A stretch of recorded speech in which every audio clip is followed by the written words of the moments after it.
So, good morning, good Shabbos, everybody. It actually is morning. It is 9 o'clock in the morning. Just came back from the Kotel. Um, and it's Erev Rosh Chodesh. Got my white shirt on, which is pretty good. And so this week, made a wedding, my son's wedding. Fantastic. Shebrach is coming up. The Shabbos Shebrach is coming up. A couple hours. And it's actually Parshas Korach, so I had to find something on Parshas Korach to say, or think about saying, or put some thoughts together. And it's also the anniversary. The famous Gemara, well, I don't know, maybe it's not so famous. A Gemara in Baba Basra comes up tomorrow. My favorite Gemara, Daf Yud Aleph, talks about Munbaz HaMelech. So we know that 9, 10, 11, the three blot in Baba Basra is about tzedakah, the importance of it, people giving tzedakah, people don't give tzedakah, when you chayav to give tzedakah when you live in a certain city, 12 months, 3 months, the whole operation, gabbai tzedakah. So, story of Munbaz HaMelech, which most people read it and you move on. So Munbaz was a king, he was a convert, and he lived, I guess, north of it, Eretz Yisrael, north Mesopotamia, and son of Hilni Hamalka. She comes up a few times in the Gemara, and there's this famine, and the king, Munbaz, he gives his food away. Okay. And the people in court, they don't know what to make of this. They don't understand what's going on here, what the situation is. You're giving all our food away, all our stuff away. How could you do this? Terrible. And he has six statements he makes about why he's doing this. And the Gemara, Daf Yud Aleph, comes up tomorrow. Very excited. My elders did for themselves. They did for others. I'm doing for myself. My elders are doing things that can be destroyed, but I'm doing things for the merit of things that can't be destroyed. They did things that have no payros or fruits or benefits, and I do things that have benefits. And they're doing for themselves, I'm doing for Olam Haba, and it's 6 statements, and then the Gemara moves on, boom. And when I was learning the Kli Yakar, trying to make a siyum a bunch of years ago, so on my list, the Sfarim, the Kli Yakar, were the Ol Safraim. So most people never heard of the Ol Safraim, heard of the Kli Yakar. The Ol Safraim, it's, if you're a Kli Yakar person, it's the second most learned book of this Kli Yakar, but most people have never heard of it. But the Ol Safraim is a very interesting sefer. The Kli Yakar, it's 4 different chalakim, 2-volume operation, and the beauty of the Ol Safraim is that any point of life, he kind of has something to say about it. Birth. So every parsha is actually a tie-in to Bris Milah. And every parsha is tie-in to weddings. And there's a piece on Bar Mitzvah. And then there's Chagim. And there's Shabbos. There's Lag BaOmer. There's Rosh Chodesh. Literally everything. And that's really the introduction to the book. Is that anywhere in your life, from the time you moment you live till you die, there's something in that book for every situation. Okay. Which is fantastic. What's interesting about the Sefer Ol Safraim, besides the fact that those things I mentioned, is the first chelik is literally set aside for that Gemara. So this Gemara of Munbaz, who wasn't Jewish or became a ger, we don't really know too much about Munbaz HaMelech. All we know about him is that he gave a lot of his stuff away when there was a famine against the wishes of his family, and that he looked at the future. We don't know much about this guy. But the Kli Yakar puts about 80 pages onto this topic and just goes bananas. And an entire chelik of the Ol Safraim is on this. Pesach is 10 pages, Shavuos is 10 pages, but this Gemara about tzedakah is 80 pages. And one of the things about the Kli Yakar is that he really spent a lot of time talking about societal issues. They asked me to speak on Shavuos morning. If you notice on the sign, this new sign over here, I don't know if it's backwards or not, But I actually spoke at 4 in the morning in shul, and I actually had a lecture on this Gemara and this yakar, and really he spends a lot of time talking about what's taking place in his community. He lived in Poland. He also, at the end of his life, becomes a rabbi in Prague. So the yakar spends a lot of time really giving musar to the people. Talks about lashon hara. He talks about the dangers of having a lot of money.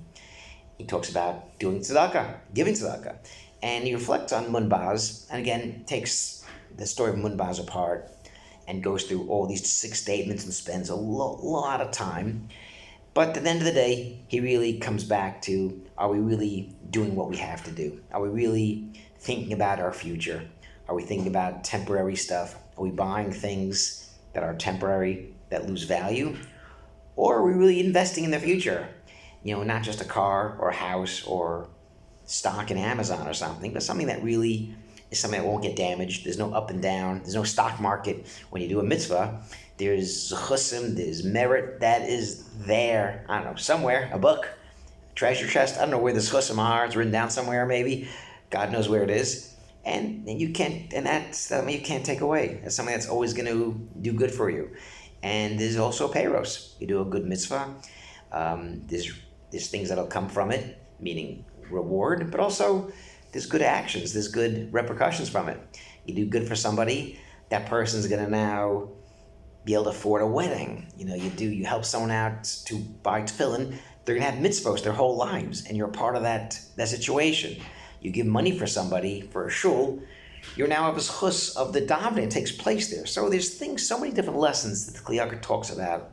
Apparently, he talks about in other pieces are people that don't give money until they die. They put it in their will. And yakar is really not a fan of that.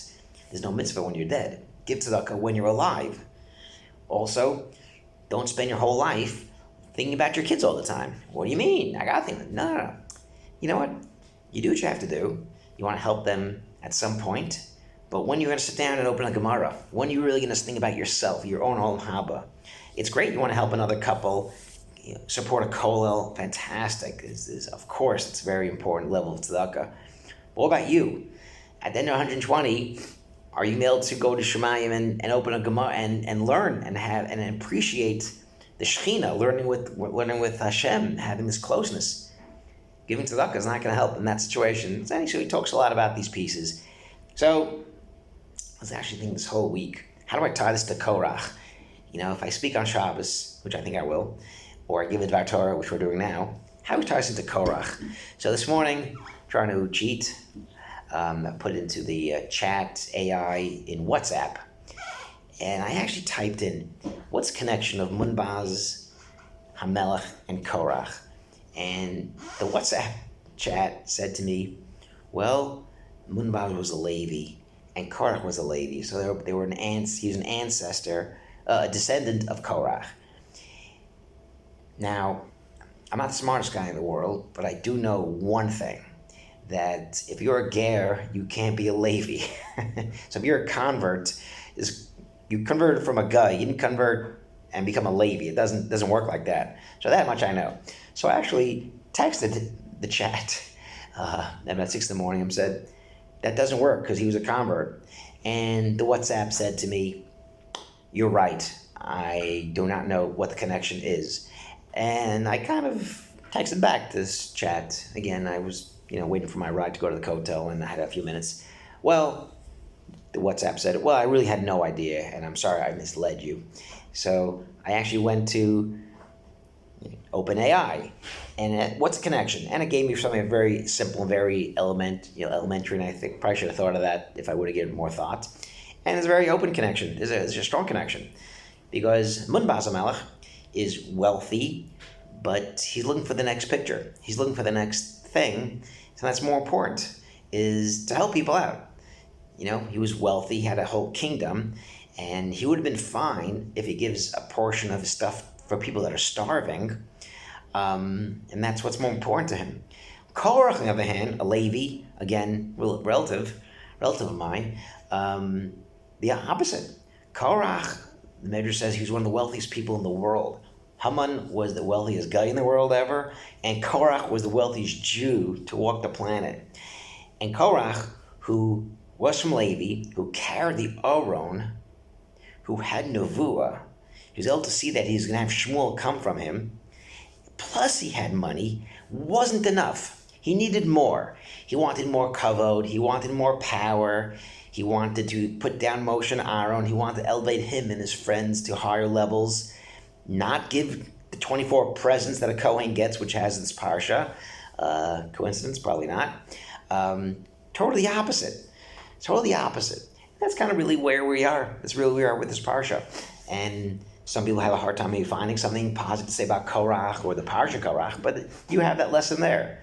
You have people that have a lot of things going for them, a lot of milos, and they're looking for the next thing, meaning, you know what? You have something, I want that too. Not enough that I have good stuff, but I want your stuff. Whoa, you have a new car?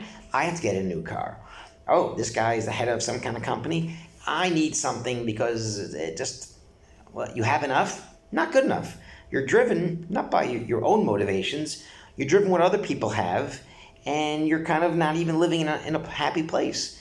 You'd think the most comfortable person on the planet would be Korach. He has everything going for him. He has wealth, he has power, he has status. He's first cousins with Moshe and Aaron, close. He has it all. No. Akadekach, he's willing to risk it all. And whether he gets burned with the 250 people that brought the guitars, or whether he gets put in the ground with the people of Korach, or all the stuff he's put in the ground, or both, Gemara talks about. Either way, he risks his life, and he gets other people, they risk their lives, and they're dead. He causes huge fights, a plague, all these horrible things to happen, because he didn't know his place. And he thought his place was really putting other people down, not being happy with what he has, and really kind of not just, being happy with what you have, but hating your life, literally, as opposed to Munbaz HaMelech, not a relative of mine, not a Levi, who's a convert, and he's happy with what he has. Not only that, but he's driven by things that are really important. He wants to strive for things that are important. And the yakar points out that's literally the Gemara from Daf Yud Aleph, is not to be happy or not to be driven by things that either A, are going to lose value. Having the nicest car, the minute you drive it off the lot, it loses 30% of its value. House, fantastic. But if you're kind of spending all your time, all your efforts, and all your koach, your best part of your day, you're giving it to something that is not going to satisfy that need. No matter what you have, you're going to want more. So kind of recalibrate and refocus on what's important. And hopefully, this is not just a lesson for the Chas and Kala or for you guys, but a lesson for myself. Some parts of the day, we're kind of striving for more. Let me see what else I could take on, what other things I could buy, what other things I could look at. Amazon's right in front of us, Temu's right in front of us, Alibaba, all these things. Maybe go to the Daf Yomi, maybe catch up on something, open up a safe or buy a safer. You have money burning a hole in your pocket. A new safer that comes out, something that's interesting, that's a better investment. You buy a new safer, that's something you get a value from. Buying something that kind of, you buy it and it's broken and things like that, that's losing its value, as opposed to a mitzvos. And that's kind of really this kesher. And I hope you have a good Shabbos. And Mazel Tov to Yoni and Shiran. And hopefully we only hear smachot from each other, only hope good stuff. Hopefully the war ends really soon. And Shabbat Shalom. Chodesh Tov.